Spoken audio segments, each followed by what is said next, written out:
Lo torturaron y lo mataron. Quedamos sin familia en la zona. 6.000 niños huérfanos.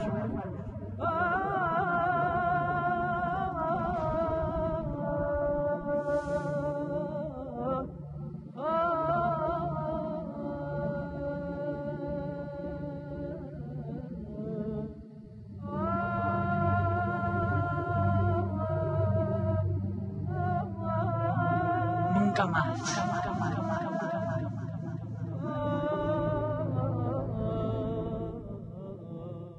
La realidad histórica en otras sociedades del mundo ha sido que la reconciliación se hace ya en medio del conflicto. Y ha ocurrido, por ejemplo, en el Próximo Oriente. Habría que recordar la Fundación Daniel Barenboim, que trabaja con niños israelíes y palestinos, deconstruyendo los tópicos y la formación que tienen de que el otro es el enemigo. O, por ejemplo, en el caso español, la posición del Partido Comunista de España, antes de que muriera el general Franco, 11 años antes, planteó que era necesaria la reconciliación nacional y que el Partido Comunista iba a tomar ahí un protagonismo especial, y fue fundamental en la transición política y en el éxito de la transición. Por ejemplo, el hecho de que las mujeres alemanas y francesas durante la Primera Guerra Mundial se pusieran a hablar del futuro de Europa y de cómo había que trascender el conflicto y superar eso, generando alianza entre los dos grandes países, Francia y Alemania, para hacer una Europa diferente. En Guatemala, por ejemplo, antes de que terminara el conflicto, se creó una mesa de reconciliación nacional, donde estuvieron actores que fueron claves luego para el proceso de democratización posconflicto. Es decir, no hay que ser tan rígido en eso, ¿no? Porque esas experiencias del mundo nos anuncian que es posible hacerlo.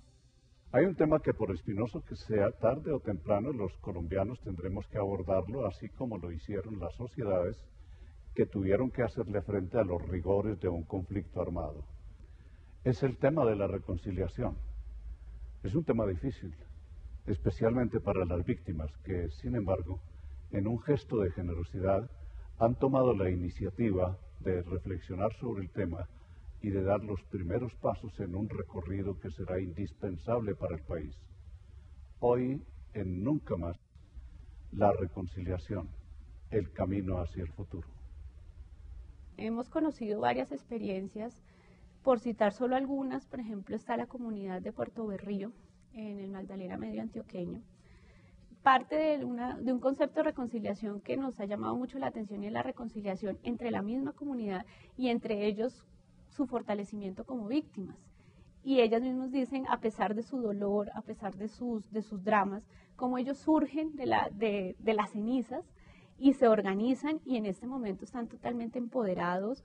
En muchos de los casos ellos ni siquiera tuvieron la posibilidad, pues muchos son desaparecidos, la posibilidad de un entierro, de saber dónde están sus familiares. Entonces lo hacen a través de actos simbólicos que son representativos, y es una reconciliación casi que con ellos mismos y con su dolor.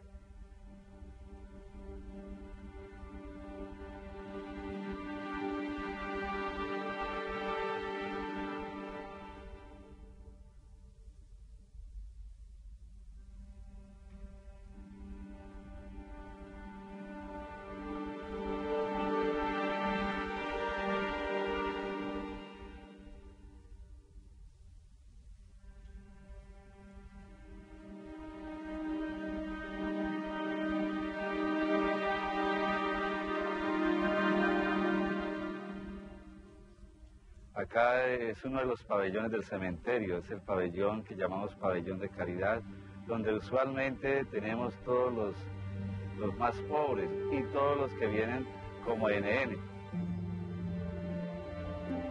Los NN son muertes de causa de la violencia que se da por todos los grupos al margen de la ley, la violencia que se manifiesta en ese querer borrar la historia de la persona, por eso los tiran al río. La gran mayoría vienen por el río, otros son los que mueren en combates. Hay unos que son guerrilleros, otros que no tienen dolientes. El padre se digna en darle sagrada sepultura, aunque sea. La gente escoge una tumba, una persona o un NN. porque tiene fe tanto en Dios como en el alma de esa persona. Entonces, hay veces le piden un deseo y ella se los concede. Ya la gente que viene, ya los pintan, ya los decoran y le ponen cualquier nombre. Pero estas son almas que son solas, son almas desamparadas.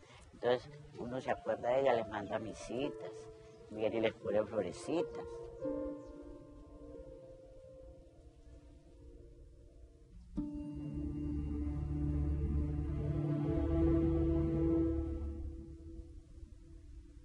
Puerto Berrío, por su ubicación geográfica, por este cruce de vías que tenemos, es una ciudad que se prestó también para que mucha gente llegara en busca de poder.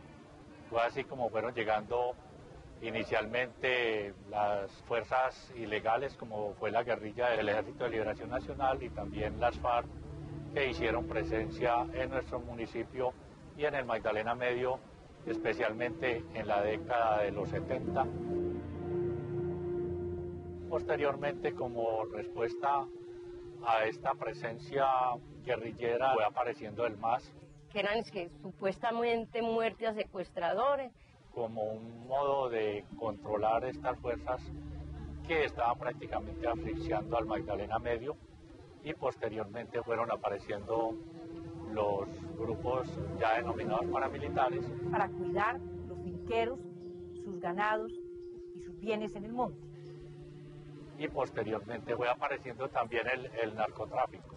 Y se fue buscando ya no tanto ese deseo de defensa, sino más bien la parte económica de dominar un territorio, y así se fue como perdiendo esa idea inicial de la legítima defensa.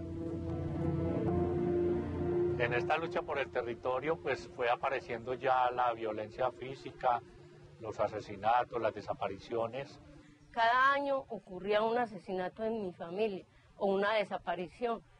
Y ya lógicamente los desplazamientos, por el afán también de los grupos ilegales que estaban haciendo presencia, de ir formando como unos grandes latifundios, y ya la gente decidía pues, que por su seguridad preferían vender o dejar abandonadas las tierras.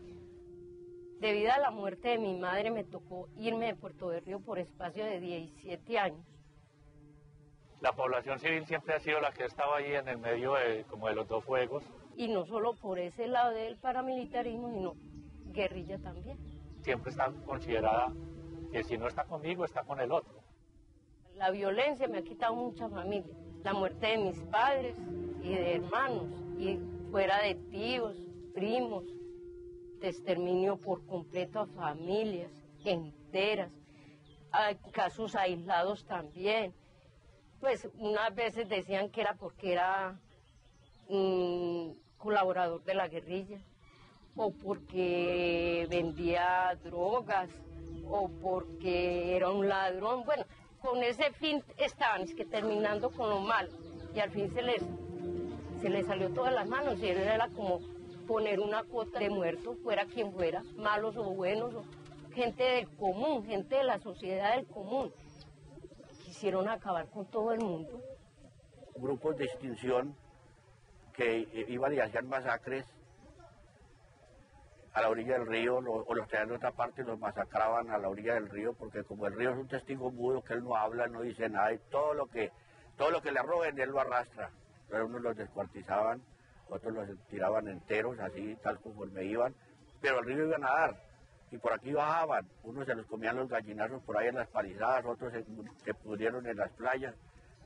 De todas formas, nosotros los pescadores sí nos tocó ver cantidades de cadáveres bajar 15, 20 personas un mismo día, todos como baja la basura, como baja las tarullas, como baja otra cantidad de cosas por el río.